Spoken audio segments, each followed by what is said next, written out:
Oke, halo, assalamualaikum warahmatullahi wabarakatuh. Selamat pagi, teman-teman. Sekarang kita akan melanjutkan kembali belajar tentang React Native.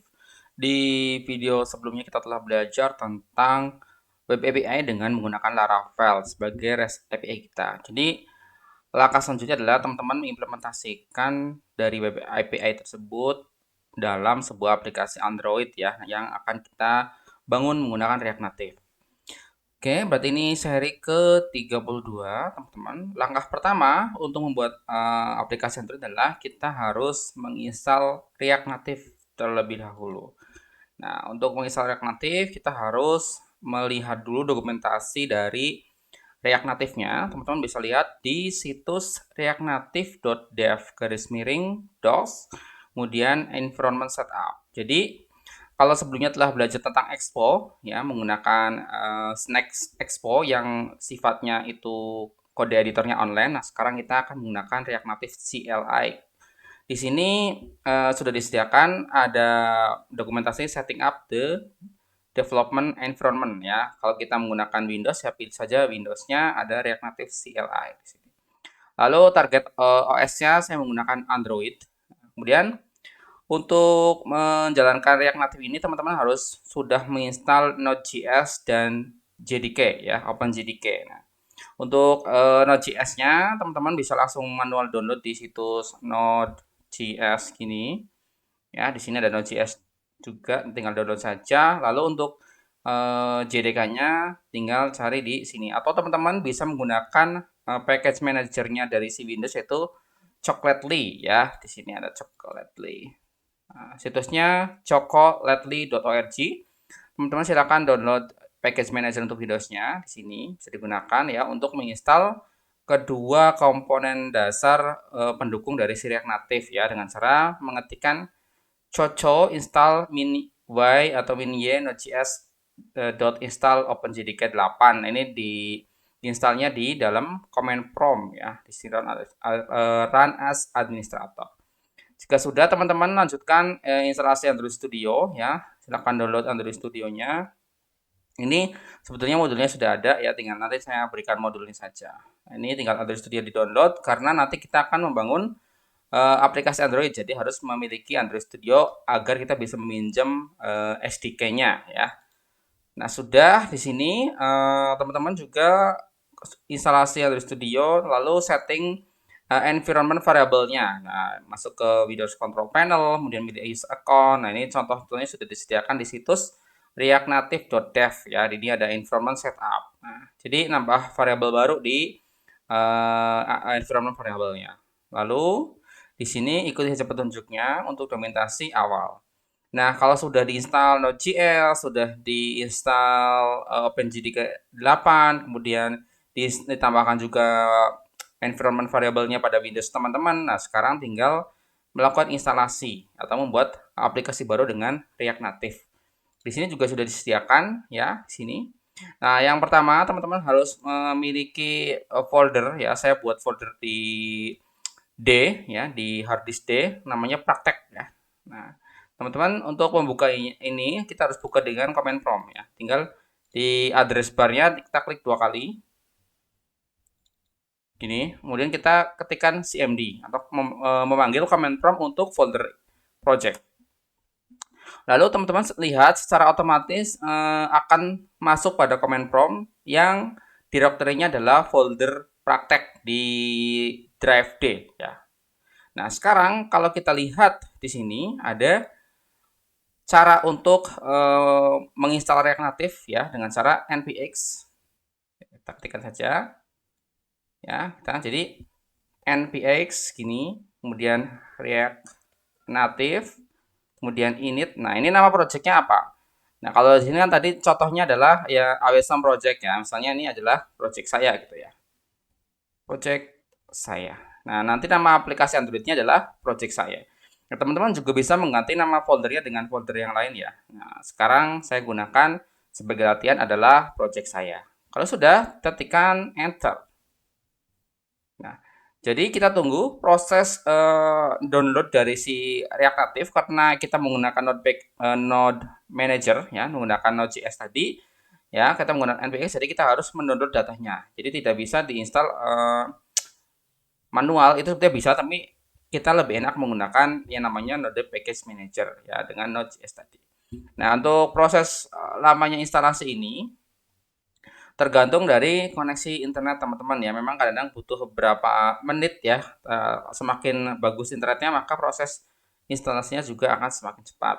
Nah, di sini teman-teman bisa melihat ya, pas saat kita melakukan inisiasi ataupun instalasi aplikasi project saya ini ada banyak banget dari modul-modul yang diinstal ya. Ada nih React Refresh, ada plugin gitu ya, ada Babel, kemudian ada RESTful dan sebagainya. Ini ditunggu saja ya, teman-teman ya. Jadi kita menunggu sampai proses instalasi ini selesai. Oke, untuk saya lihatkan dulu ya. Saya lihatkan di Android Studio-nya. Android Studio. Nah, tadi kan kita harus membutuhkan Android Studio ya untuk install. Jadi di si Android Studio ini, teman-teman, itu digunakan untuk meminjam SDK ya. Kalau teman-teman lihat di sini, kalau di tanda ini muncul SDK Manager ya. SDK Manager ini lokasi dari Android SDK yang akan kita masukkan pada React Native nanti gitu ya. Nah, saya sudah menginstal beberapa versi Android, ada Android 11, 10. Nah, ini saya install di komputer saya ya. Kemudian teman-teman juga bisa melihat beberapa pendukungnya SDK Tool. Ini ada emulator. Nah, contohnya, emulatornya yang sudah saya install itu kalau di sini saya menggunakan emulator. Ya, saya lihat ya, FAD Manager ya. Saya menggunakan Pixel API 30 ya, Android 11.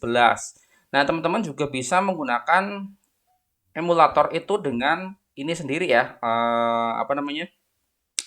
HP sendiri ya, smartphone sendiri itu boleh ya. Misalnya ini komputernya nggak kuat untuk menjalankan emulatornya. Jadi kita boleh menggunakan emulator sendiri. Nah, untuk setup emulator nah,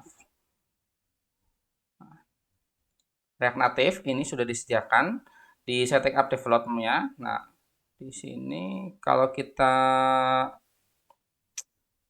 bentar ya, kita searchkan smartphone for React Native. Jadi cara running on device ya di sini, cari aja running on device, misalnya ini Android, Windows. Nah, ini harus melakukan enable debugging pada USB teman-teman ya. Biasanya kalau di HP-HP seperti Samsung, Xiaomi gitu ya, atau Realme itu di menu setting about phone ya, cari software information. Nah, tab build number-nya itu sebanyak 7 kali ya, teman-teman ya. Lalu kita juga harus melakukan setting developer option, kemudian enable USB debugging. Kemudian colokan USB smartphone kalian ya. Nah, Anda ketikkan ini di command prompt adb device, nanti muncullah nama HP kalian. Nah, kalau sudah itu ya, tinggal ditunggu saja nih, saya masih proses instalasi React Native-nya.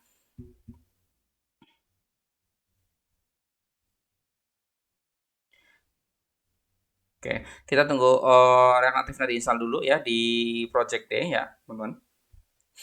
Ini masih install. Nah, itu intinya ada beberapa cara. Teman-teman kalau laptopnya bagus, kuat, boleh pakai emulator dari Android Studio di AVD-nya. Teman-teman install saja ini.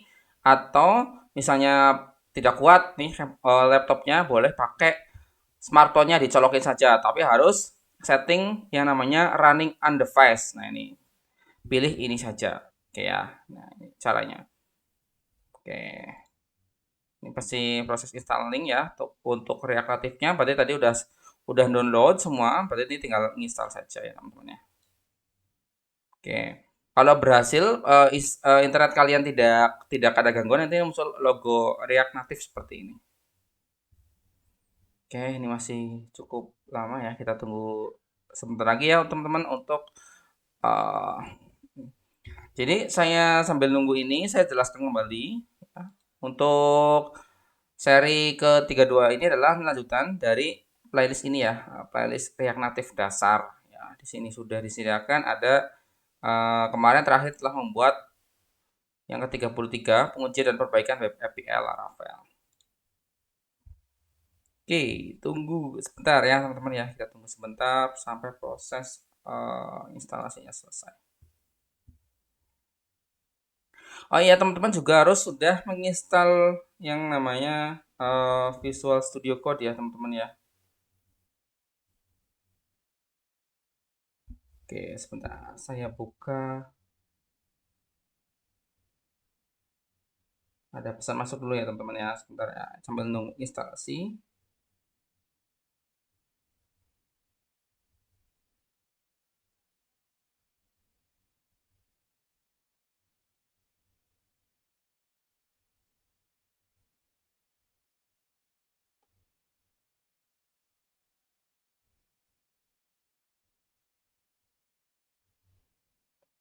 Wah, ternyata cukup lama ya untuk proses instalasi ya, teman-teman ya. Jadi ini mohon maaf karena saya menggunakan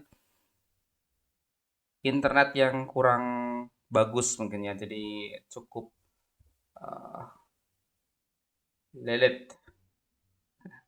Oke ya, sabar ya prosesnya. Saya tutup dulu ininya. Kita tutup dulu juga. Kita tunggu sebentar sampai proses instalasinya selesai. Oke. Oke ya, ini mungkin saya tutup dulu ya. Nanti kalau ini kita lanjut melanjutkan untuk setup ya, setupnya.